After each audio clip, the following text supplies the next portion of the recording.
好，我們來繼續關心川普說的這個史詩級的狂怒，這個是虛張聲勢嗎？我們也要來看到的是美伊的戰火在升級之下，現在呢，海灣國家首個國家他宣布他也要參戰了，可能會來參戰的就是阿聯酋。那阿聯酋他一旦參戰了，其他的海灣國家會不會也看到他們覺得這個美國已經不可靠了，決定一起跟着阿聯酋來參戰呢？今天我們就這些議題會一起來做關心。好，趕快來看到的是今天最新的消息，就在美東時間4月1號，台灣時間的早上9點整，川普發表了這一場長達19分鐘的全國演說。好，當然了，大家可以想象到的是，他一定又在這個演說上面不斷的吹說自己做了多少事情，那有多大的一個勝利等等。他把這個他所做的這個攻擊包裝成一場乾淨利落的閃電戰，並且呢，他說接下來2到3週的時間，美軍會對伊朗來展開極度猛烈的打擊，要把伊朗打回到過去的石器時代。川普趕快也來看到，他列出了哪一些，他說都是自己所做出來的戰果。首先他說，伊朗現在的海軍已經灰飛煙滅了，空軍也是廢墟，國家領導層遭到殲滅，伊斯蘭革命衛隊指揮系統被瓦解，還有飛彈與無人機的能力已經大幅的削弱了。真的是這樣嗎？等一下我們會請來賓也來幫我們看一下他所說的戰果到底達成了多少。立刻呢，我們看到路透社是直接打臉了美方哦，他說美國其實並沒有單方面的碾壓，反而呢看到的是伊斯蘭革命衛隊仍然持續在波灣跟以色列發動各種的攻擊，以色列也針對德黑蘭的政權據點持續的打擊。他說雙方啊現在仍然在持續的交火，這是來自於路透社最新的一個回應。那麼《華爾街日報》也立刻揭露了，說川普啊在自家社群上面說呢，伊朗的新任領導已經提出停火，但是事實上這件事情也是假的。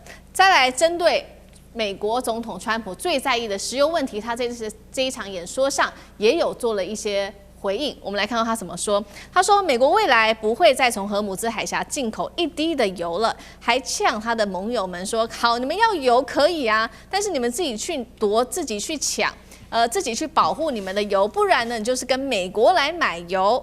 然後呢再來就是看到了，其實現在這個媒体也特別點出了美國現在最大的問題，但是川普他根本就沒有要解決，就是荷姆茲海峽被封鎖，油價狂飆，民眾苦不堪言，川普都沒有解決，還有包括了這個經濟上面，在戰後的一個經濟的後果，通通都避而不談。好，更嚴重的問題我們要來看到了，現在呢這一些傳統的共和黨的人對於川普開戰，最新民調支持率暴跌了48%，這麼嚴重的一個後果。那所以我們特別來看到說這一場演講，賴老師怎麼看？那對於傳統的共和黨人，對於川普的支持度暴跌48%，對於接下來的選情，賴老師又怎麼看？哦，這影響很大，對於川普的選情，還有最主要是共和黨的選情的期中選舉嘛，11月份馬上要開始了。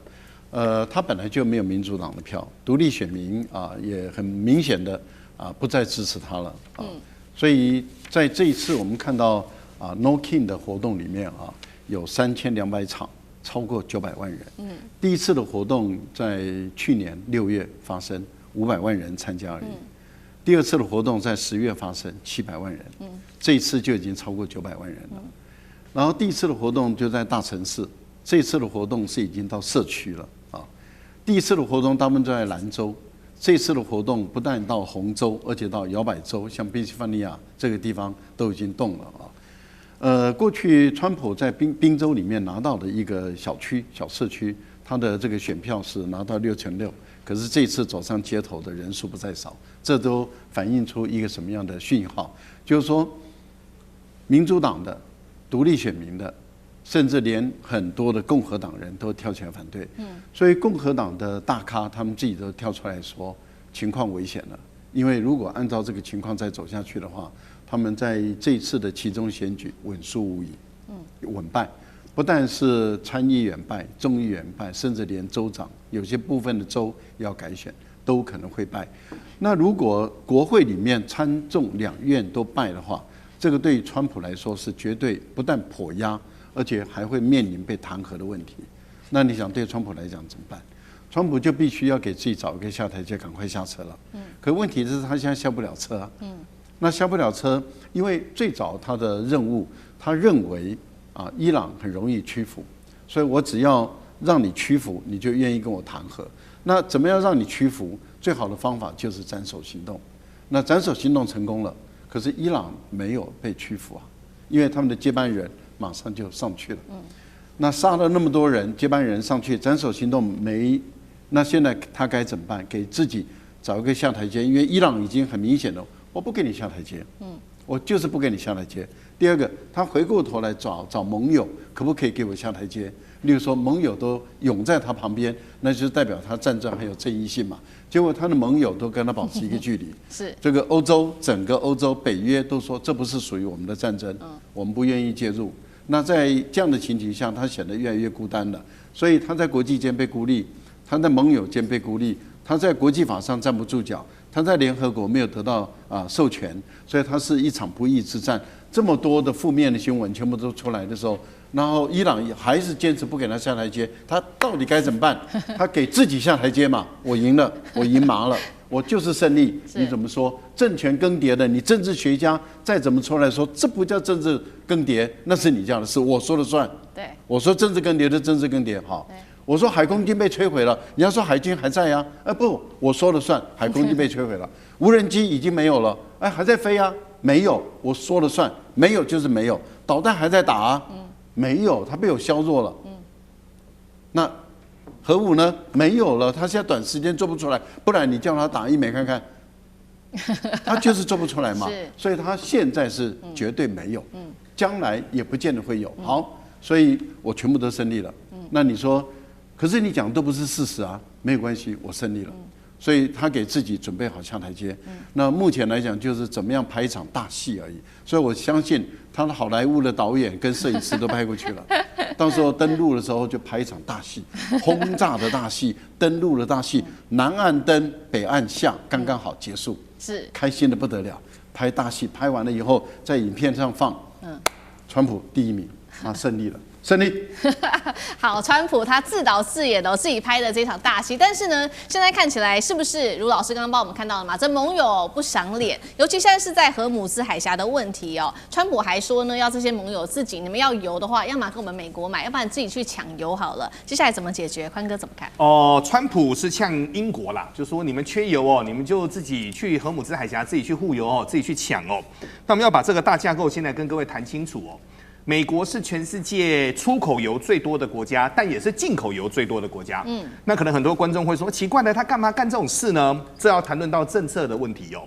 在科技還沒有那麼發展的一個時代，1950年代的時候呢，那時候的想法是油有一天會用完，所以美國我們就不揩自己的油，我們有錢嘛，我們就跟全世界買。那時候跟誰買最多呢？跟委內瑞拉買最多，所以美国他們在波斯灣所有的煉油廠，那個都是重流質的煉油廠。簡單的說，那個油廠沒有辦法煉中東的油，所以他說他不買中東油，是因為油不一樣，油有分為輕質油跟重流質油，這個是完全不同的。那我們因為那時候對伊朗經濟制裁的時候，有4個國家是劃外的，就是說你不能夠把它完全打死，所以中國、台灣、韓國、日本是可以跟伊朗買油的，伊朗的油很棒，是輕質油，所以我們台灣的中油，我們台灣的那個台塑的油是很好的油。那為什麼呢？很好煉。那為什麼要講這個呢？因為講到這個之後，就要談論到全世界的一個局勢了。沒有想到有一天美國它出現了頁岩油，它又發現了很多的一個油井，結果連以色列都發現油井。以色列目前外海發現的那些油井，據說目前已經開了3座，未來還會開5座到7座，所以以色列未來130年的油，各位，自給自足絕對夠，加上他們有很強大的一個能源系統。那談論到這個，很多人就會說，那為什麼要談這個呢？因為油很重要。各位還記得嗎？1月份的時候去委內瑞拉，為什麼抓馬杜洛呢？川普他也不遮，他就2隻手一伸，all the gasoline 啊，全部都是為了石油。那今天他也沒遮哦，他今天那個19分鐘的演講當中，他還是談石油哦。但現在油就麻煩了，為什麼油是麻煩的呢？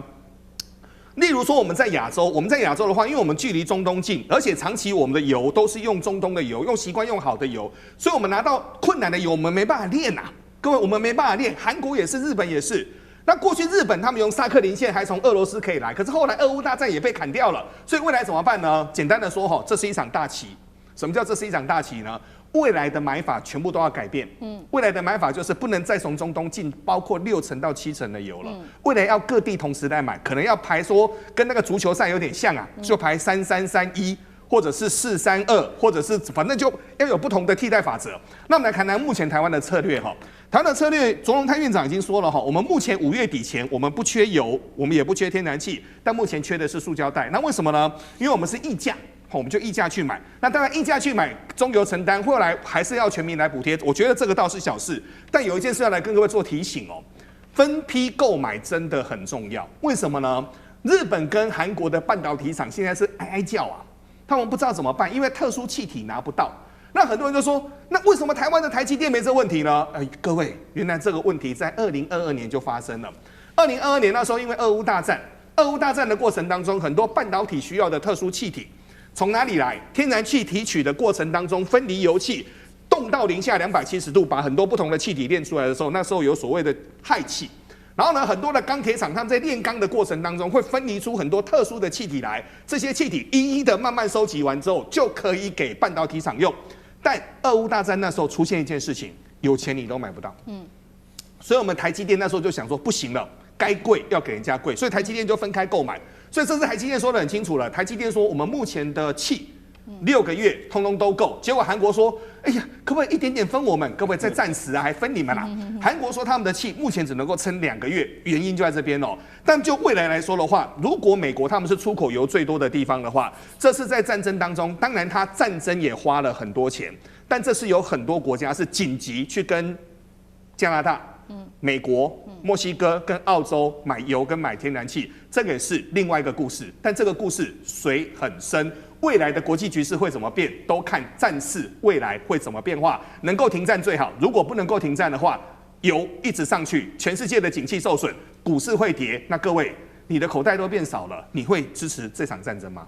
好，我們現在看起來，川普就打到現在，其實也已經不管了，就撒手，然後讓這個荷姆茲海峽的問題自己去給盟友們自己去解決，自己去想辦法去承擔後續的風險等等。另外一方面，我們也看到的是說，這一些波灣國家一定是在這場戰爭裡面看在眼裡，他們認為說美國已經不可靠了嗎？所以我們現在看到台灣的首個國家現在準備參戰了。剛剛特別提到的這個國家是來自於《華爾街日報》的披露，說是阿聯酋啊，接下來要協助美國了。阿聯酋呢會成為第一個在遭到伊朗攻擊之後正式加入參戰的波灣國家。等一下請將軍來幫我們盤點一下他的軍力到底如何？現在根據最初步的了解，中東它這邊算是最精銳的高科技軍力，主打防空跟這個空軍。然後呢，它有配備 F-16跟薩德系統等等，也有實戰經驗。重點是它的整體兵力大約是58000多人，其中陸軍是最多的，等於是一個有錢又能夠打的海灣國家。那其實，在它這樣的消息一傳出來之後，伊朗它是立刻就攻擊了阿聯酋，當天遭到伊朗無人機攻擊，共造成11人死亡。將軍怎麼看？其實阿聯酋這個國家哈，它土地面積大概有83000多平方公里。人口有1017萬哦，可是它人口88%是外來的人哦，不是都是他們阿拉伯人哦，所以你認為這個國家它會團結嗎？你再看這個名稱哈，阿聯酋為什麼叫阿聯酋？阿拉伯聯合酋長共和國哈，就是很多個部落聚集在一起，我們組織一個國家，所以各部落有各部落的想法。當然，這個中東地區不只是阿聯酋了，包括到科威特哈，包括到卡達這些，包括甚至於沙特，這些都是王公大爺的國家。我跟各位報告好，只要有錢就不會想打仗哈。這個阿聯酋哈，它的武器裝備我大概跟各位介紹一下，非常的豪華哦，它那個陣容非常好。它除了空軍來講，它除了有 F-16的戰機有77架之外哈，它還有幻象戰機哈，有57架。除此之外，大家很訝異，它還有 F-35戰機，還有50架。你說豪不豪華？那地面部隊來講，它的戰車哦是法國這個第一線的戰車哦，叫做勒克萊爾戰車。除了這種戰車是主力戰車有390輛之外，它還有 M1 戰車，也是美軍都是第一線級的戰車。那當然，它在這個地方海軍其實海軍實力也不弱了哈。所以說，它的裝備確實是非常的豪華。可是你要知道哈，這個，你說如果說是要打仗的話，他是完全沒有作戰經驗。但你反觀這個伊朗這個國家，它從不要說以前它是波斯帝國時代，就說近代來講的話，它剛打完這個兩伊戰爭，它兩伊戰爭打得非常的激烈，那到最後人海戰術都打出來了所以海灣國家不只是這個阿聯酋這個現在他出來講說要協助美國參戰，我覺得最大一個可能就是怕美國脫身走了，那沒有關係，這個小弟我繼續加入你的行列，繼續來幫你打。這有一點像什麼？就是有一隻這個大狼狗帶了一群吉娃娃那大狼狗被打敗以後，被咬傷以後，這個吉娃娃在後面幫忙這個吶喊這個我來幫你打，我來幫你打。不是我瞧不起海灣這些國家，我跟各位講這個第一個我們講這個海灣這些產油的國家，科威特，你知道那時候那一年伊拉克打他用了多少時間？就整個國家被伊拉克併吞掉嗎？大概6個小時從早上出發到中午，連走路都比走路都還快。中午12點他就徹底投降了。我們講沙烏地阿拉伯好了，沙烏地阿拉伯它的裝備也非常的精良，但是它的油田經常被這個胡塞無人機攻擊，最後靠誰來保護？它也是靠甚至包括我們台灣那時候都組織大幕遠征隊去幫他保護他的油田，他還跟中國買他的這種無人機打無人機的裝備叫激進狩獵者來保護他油田。所以海灣這些國家，我覺得他如果說是要這次講說阿聯酋說要幫美國打仗其實是要把美國拉在這個地方，你不要走，小弟我幫你撐腰，你不要怕，我繼續幫你。但是那種場面確實是，如果說看在懂得軍武的這種軍事的這軍迷眼中真的是笑話一則。好，謝謝將軍。那我們休息一下，馬上回來。地緣政治、內中之爭、戰略價值、強權崛起、小國生存，現在與未來，洞悉事件走向，掌握世界脈動，全球觀點，盡在環球大戰線。